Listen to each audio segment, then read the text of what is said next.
দেশের সকল ভাই বোন বন্ধুগণ, শব বরাত কেন পালন করতে হবে, সুস্থ মস্তিষ্ক নিয়ে ভিডিওটি শুনবেন আর সূরা দোখানের ৩-৪ নম্বর আয়াতগুলি দেখে নেবেন। আর আয়াতগুলি জের আয়াত হবার কারণে আধ্যাত্মিক জ্ঞান, এই আয়াতগুলি আল্লাহ আর আত্মার অহংকার সৃষ্টি হবার বিষয় নিয়ে থাকছে এবং শব বরাত নিয়ে পুরাপুরি ঘটনা বোঝানোর জন্য চেষ্টা করছি। শব বরাত কেন পালন করতে হবে এবং শব বরাত কীভাবে পালন করতে হবে, সব কিছু বুঝিয়ে বলার জন্য চেষ্টা করছি। শব বরাত নিয়ে আমাদের সমাজের আলেম ওলামাদের মধ্যে মতভেদ রয়েছে এবং ওহাবি আলেম ওলামারা শব বরাত পালন করা বিষয়ে ঘোর বিরোধিতা করেন। আমার এই ভিডিওটি মনোযোগ সহকারে শুনবেন এবং দেখবেন। আর সুন্নিরা হালুয়া রুটি খেয়ে পাছা উদ্ভুত করে নামাজ আদায় করার মধ্য দিয়ে সারা রাত দোয়া দরুদ পাঠ করেন, আবার পরের দিন না খেয়ে রোজা পালন করেন। যেই যাই করেন আর বলেন সবই ধান্দাবাজদের আন্তাজে মনের কল্পনায় করেন। আপনি আমার কথা মানবেন না, সেটা আপনার ব্যক্তিগত ব্যাপার। তবে আমি সাধক আব্দুর রহিম কোনো আলেমদের মতবাদকে প্রাধান্য দিচ্ছি না, এমনকি কোনো হাদিসকেও প্রাধান্য দিচ্ছি না, সেই সাথে আল কোরআনকেও প্রাধান্য দিচ্ছি না। যারা মনে করেন নবী মুহাম্মদ সাল্লাল্লাহু আলাইহি সাল্লাম উহুদের যুদ্ধে আঘাতপ্রাপ্ত হয়ে ব্যথার কারণে হালুয়া রুটি খেয়েছেন, সেই কারণে হালুয়া রুটি খেতে হবে, এমন মতকেও আমি প্রাধান্য দিচ্ছি না। কেন প্রাধান্য দিচ্ছি না বিষয়টি একটু পরে বলছি, এবং আমি শুধু তাই বলবো যা আমি জানি। এবং শব বরাত কেন পালন করতে হবে? প্রিয় ধার্মিক বন্ধুগণ, সৃষ্টির শুরুতে আল্লাহ সর্বপ্রথম আত্মা সৃষ্টি করেন তার দাসত্ব করানোর জন্য। সিদরাতুল মুনতাহা, সেখানে দিবস ও রজনীর কোনো হিসাব নেই। সিদরাতুল মুনতাহা হলো আল্লাহর সৃষ্টির রহস্যের প্রথম স্থান বা জায়গা, এবং সিদরাতুল মুনতাহার বাইরে আল্লাহর কোনো অস্তিত্বর কাহিনী নেই। সেই স্থান বা জায়গাতে আল্লাহর নূর ব্যতীত অন্য কিছু বিষয়কেই প্রাধান্য দেওয়া যায় না। সেই সিদরাতুল মুনতাহায় একটি সোনালি রঙের নূর, যার 3টি ধারা, যেমন সোনালি রং, নীল রং এবং হলুদ রং। সোনালি রং হলো আল্লাহর জাত নূর। জাত নূর থেকে সৃষ্টি হয় সেপাতি নীল রঙের নূর। নীল রং থেকে সৃষ্টি হয় হলুদ রং। মূল জাত নূর থেকে সৃষ্টি 3টি নূর: আহমাদি নূর, মুহাম্মাদি নূর এবং নূরে আলম। ওকে, এবার নূরে তাজাল্লি, নূরে তাসলি নূরে আলম, কিন্তু নূরে তাসলি থেকে সৃষ্টি করা হয় 18,000 মাকলুকাতের মূল আত্মাগুলিকে। তবে সর্বপ্রথম সৃষ্টি হয় বা করা হয় মানুষের আত্মা। তবে শুধুমাত্র মানুষের আত্মাই যে সৃষ্টি হয়, বিষয়টি সেরকম নয়।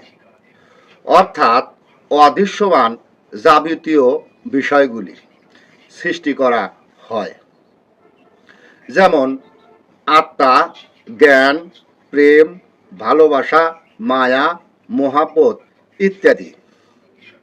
আমি এ বিষয়ে যাব না।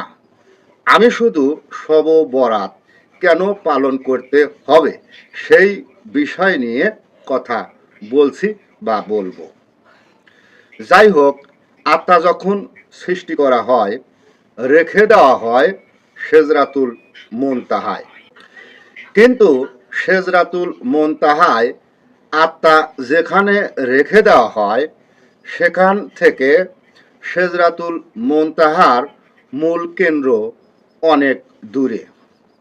অর্থাৎ একটি বৃক্ষ রয়েছে যার নাম সাজরাতুন ইয়াকিন। আমি আবারও বলছি, সাজরাতুল ইয়াকিন। সেই বৃক্ষের 5টি ডাল, 5টি ডালে 5টি ফুল।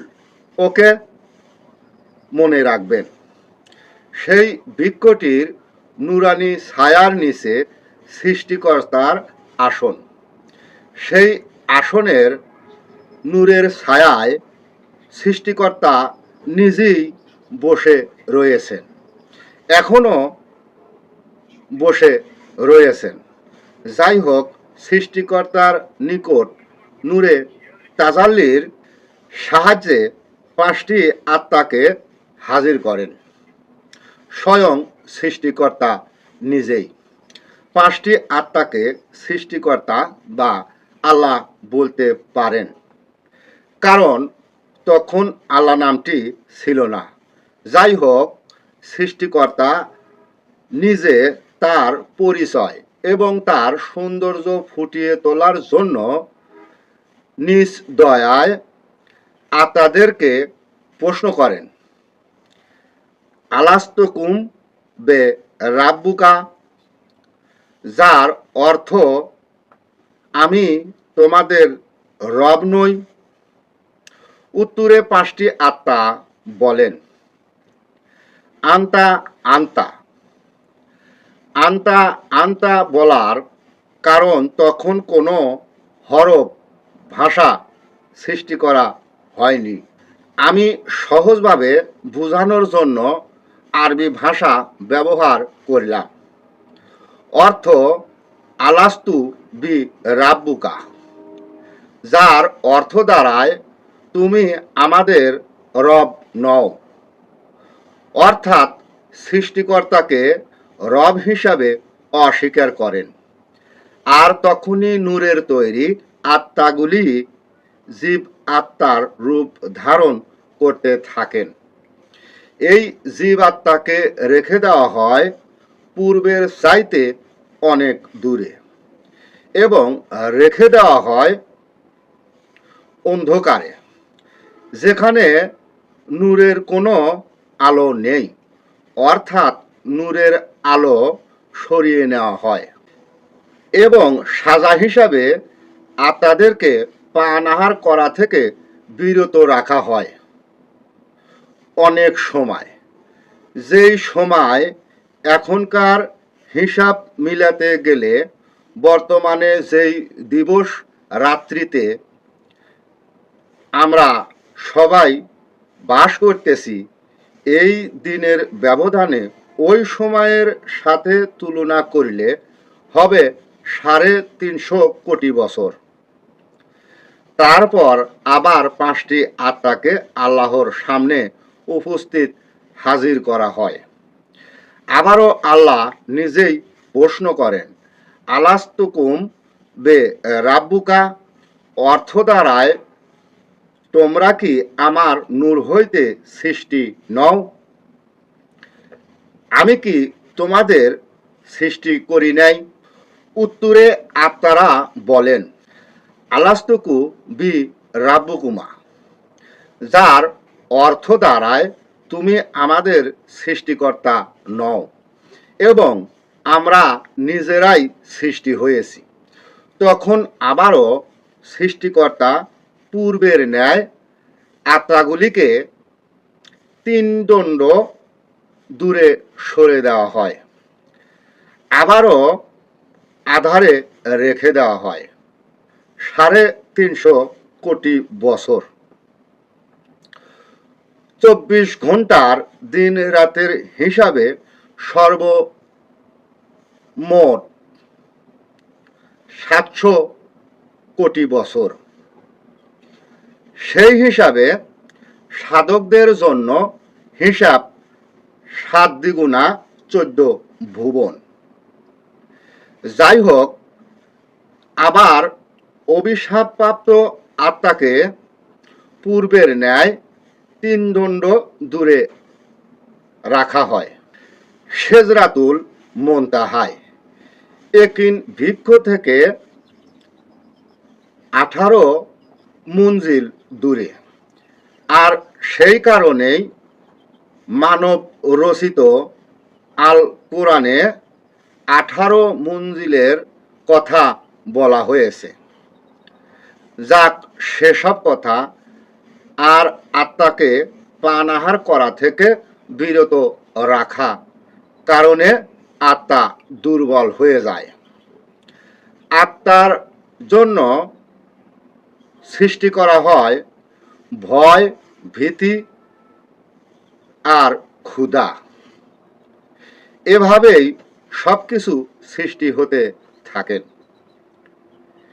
তিন দণ্ড সময় অতিবাহিত হবার পর আবার অভিশাপপ্রাপ্ত আত্মাকে আল্লাহর সামনে হাজির করা হয়। আত্মাদেরকে আল্লাহ বা সৃষ্টিকর্তা নিজেই প্রশ্ন করেন, আলাস্তুকুম বে রাব্বুকা, অর্থ দ্বারায় শেষ বারের মতো জিজ্ঞাসা করতেছি, আমি কি তোমাদের সৃষ্টি করি নাই? তোমরা কি আমার নূর হইতে সৃষ্টি নও? আমি কি তোমাদের রব নই? উত্তরে অভিশাপপ্রাপ্ত আত্মারা বলেন, আলাস্তুকুম বে রাব্বুকা, অর্থ তুমি আমাদের রব, তোমা হইতে সৃষ্টি হয়েছি। অর্থাৎ আল্লাহর বা সৃষ্টিকর্তার যাবতীয় প্রশংসায় মেতে ওঠেন। তখনই সৃষ্টিকর্তা অভিশাপপ্রাপ্ত আত্মাদেরকে সাধারণ ক্ষমা করে দেন এবং তাহাদেরকে পানাহার করানো হয়। আত্মারা দুর্বল হতে বলবৎ হতে থাকেন। আর পানাহার বলতে সৃষ্টিকর্তা সুন্দর সুন্দর বাণী বুঝিয়ে দেওয়া হয় বা শুনিয়ে দেওয়া হয় বা আদেশ করা হয়। বন্ধুগণ, সুন্দর বাণী অর্থ বোঝানো হয়েছে, আমি পৃথিবী নামক একটি জায়গা সৃষ্টি করতে যাচ্ছি।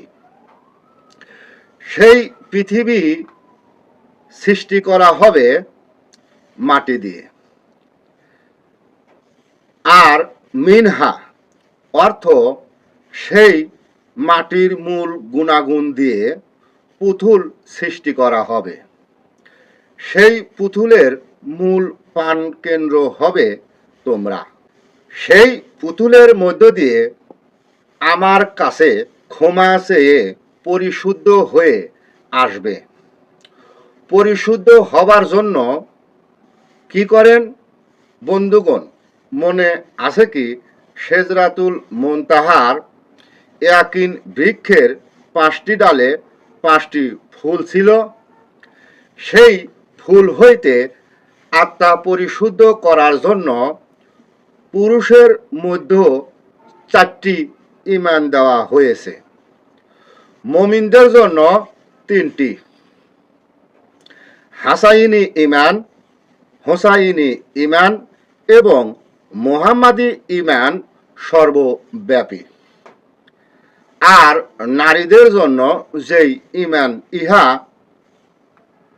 জহুরা বলে পরিচয়, যেমনটি ছিলেন মা ফাতিমার ঈমানি। ওকে। আর বাকি একটি ঈমান হলো জীব আত্মার জন্য, ইহা কাঁচের টুকরার মতো। এই জীব আত্মা থেকে তিনটি নফসের জন্ম হয়: নফস আম্বারা, নফস মুতমাইনা, নফস মুলহিমা।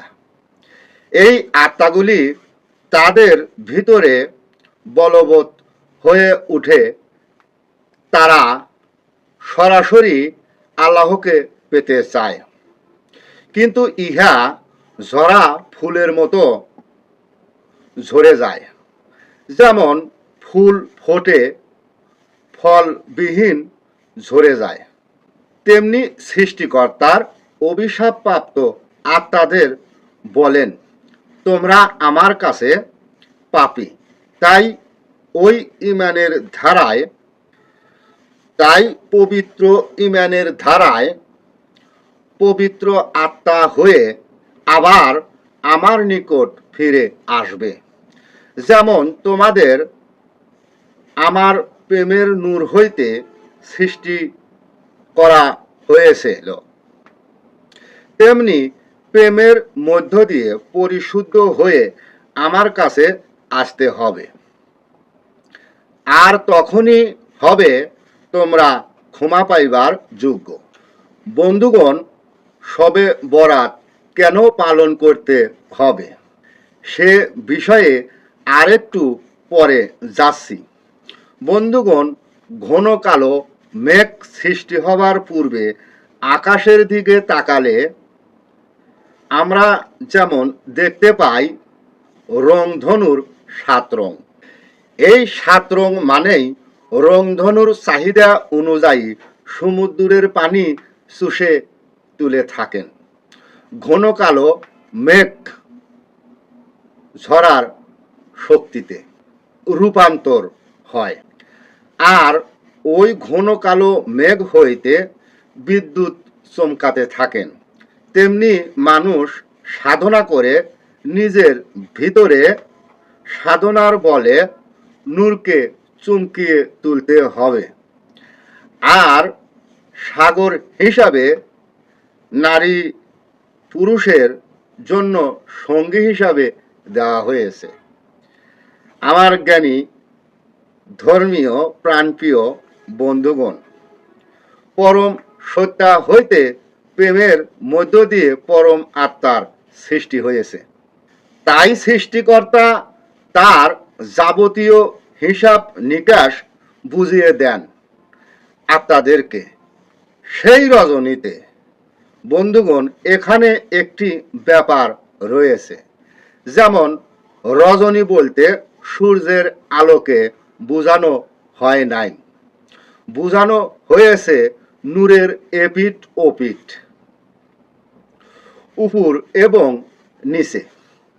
বোঝানোর জন্য বলছি ডানে এবং বামে, অর্থাৎ মানব দেহের ডানে পাশে সৃষ্টিকর্তার জাত নূর জ্ঞানের আলো, আর বাম পাশে নূরের অপর পিঠ। এখান থেকে সৃষ্টি হয় বিবেক বিচারের আসন হিসাবে কাজ করতে থাকেন। রজনী বলতে পুরুষ হলেন র, জনি বলতে নারী হতে নূরের আলোর দিকে ধাবিত হতে থাকেন। সূরা দোখান আয়াত নম্বর 3-4 সেই রজনীর কথা বলা হয়েছে। আর সেই রজনী হিসাবে শব বরাতের রাত্রিকে বোঝানো হয়েছে। বন্ধুগণ, সব কিছু বুঝিয়ে বলতে গেলে আরও অনেক বলতে হবে, আর সব কিছু বলাও সম্ভব না। তবে শব বরাতের রাতে নবী মুহাম্মদ সাল্লাল্লাহু আলাইহি সাল্লাম অসুস্থ হওয়ার কারণে হালুয়া রুটি খেয়ে তিনি বুঝিয়ে দিয়ে গেছেন শব বরাতের রাত্রি হলো মুমিনদের জন্য এবং মুমিন নারী পুরুষের মনের মিলনের জন্য মহা ঈদের রাত্রি উদযাপনের রাত্রি। নারী পুরুষের মধ্যকার রাগ হিংসা দূর করে হারাম থেকে নিজেদের মধ্যে শপথ করার রাত সৃষ্টিকর্তা নিজেই শপথ খেয়েছেন। স্বামী স্ত্রী মধ্যকার প্রেমের নূর সৃষ্টি করার রাত। সাগর হইতে রংধনু সৃষ্টি করার রাত। সাগর হইতে পানি তুলে নূরের ন্যায় বিদ্যুৎ চমকানোর রাত। এই কারণে শব বরাত পালন করতে হবে। মূল উদ্দেশ্য হল মুমিন